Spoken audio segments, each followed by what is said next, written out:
The National Energy Regulator of South Africa, NERSA, has granted Eskom a 12.74% tariff increase. And this increase will come into effect on the 1st of April. Let's talk about how this was decided upon and, more importantly, how it's going to affect everyone. I'm joined by financial regulatory reporting specialist at NERSA, Thilivhali Nthakheni. Good morning to you. Thank you so much for your time. Really do appreciate it. You know, when you read the end of a number of stories that are reporting on this latest development, what's mentioned is the absolute burden and strain on consumers, the impact and the knock-on effect on the greater economy in the country, and also things like energy policy and so on. So the effects are really vast, and they really spread across the system, both in terms of how we live and the decisions that we are making. And I really would like us to go back in the room around what influences NERSA's decision-making at a time like this in South Africa, given that you've had so many stakeholders also input and give their comments on how it was going to affect all of them individually? Thanks. Thank you, Imani, and thank you for having us. So you will know that we have received the application from Eskom, and the application from Eskom was asking around 36.1% increase. So we did all that need to be done within the prescripts that govern what needs to be done. We consulted the stakeholders, as you have indicated, and we come up to a decision of 12.74% after we have consulted the stakeholders and conducted our analysis. So if you look at the gap between 12.74 and what Eskom has requested, you will see that indeed the National Energy Regulator has considered an issue of affordability, issue of sustainability in its decision. So it is not something that energy regulator has ignored, the impact on the customer and the impact on the economy. It is something that has been considered, and as I'm indicated, between what Eskom has requested and what we have achieved, we think is a position that is sustainable for the licensee, and the position that is also affordable to the customer. And as you will know, the costs, not all costs are driven by inflation. Costs are also driven by a production index. They're driven by international prices as well.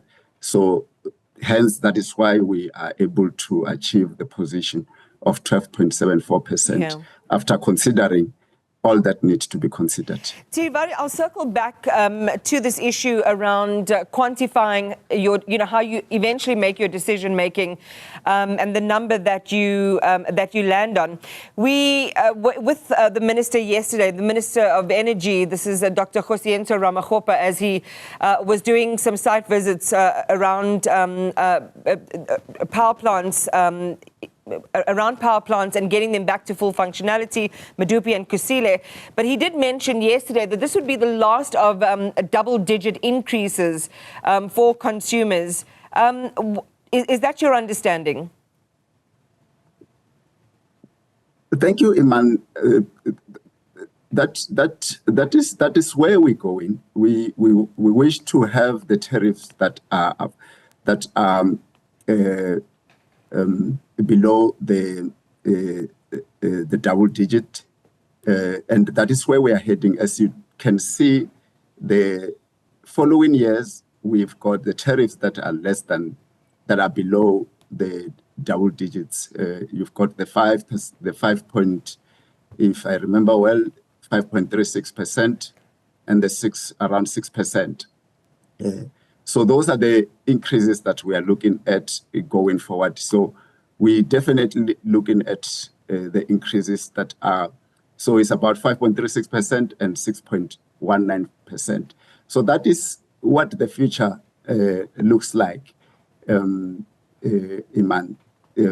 So that is definitely where we are heading, and we hope that becomes the position. I mean, he said a bunch of things also about, Eskom being the provider of last resort, leaning into what else is available in the energy mix as alternatives. I mean, he spoke about solar and so on. So hopefully all of those plans together, create this environment where we aren't, again, subjected to increases such as the kinds that we are seeing now, and we get into more of a position around stability. I want to come back to the tariff determination issue itself. This is as the result of the culmination of the sixth multi-year price determination, revenue determination process. And we talked at the beginning of our conversation about what feeds into landing on the number that you've landed now, and how the cadence of increases would unfold over the next 3 years. When you look at the impact part of it, the impact on consumers particularly, what studies, what information are you relying upon, also as how it relates to that stakeholder engagement, which really represents the plight of just ordinary people and the consumers of electricity? Thank you, Iman. As you will know, we have went across the country in almost all the provinces listening to the customer in terms of their affordability. That we took into account.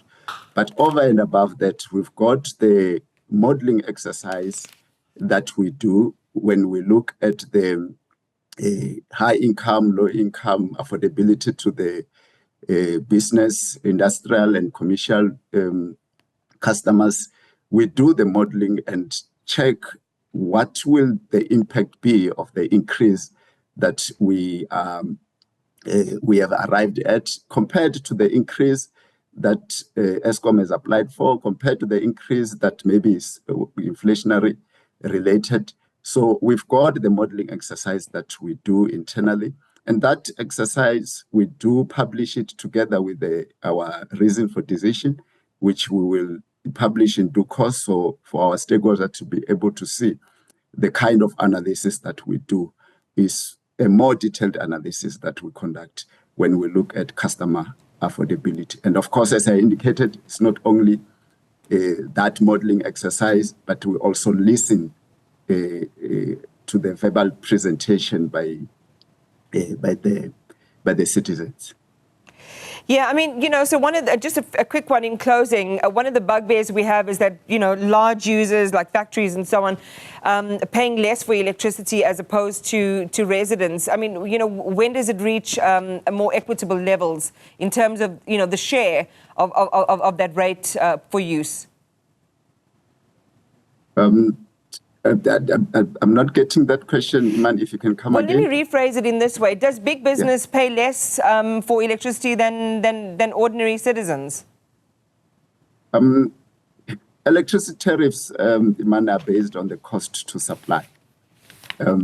So various licenses will determine a tariff that is suitable for the customer. And what we know within the electricity pricing policy, industrial customer does subsidize a residential customer or domestic customers. And the tariff structures differs from licenses to licensee. And where I'm sitting, I can confirm that the tariff that customers are paying is the tariff that is suitable for their consumption. So big businesses will pay the tariff that is suitable for their situation, and residential customer will pay for their tariff that is suitable for their consumption. And we are not able to sit here and say this is the tariff for the residential customer, this is the tariff for industrial customer. It will depend on the cost to supply that particular customer. All right.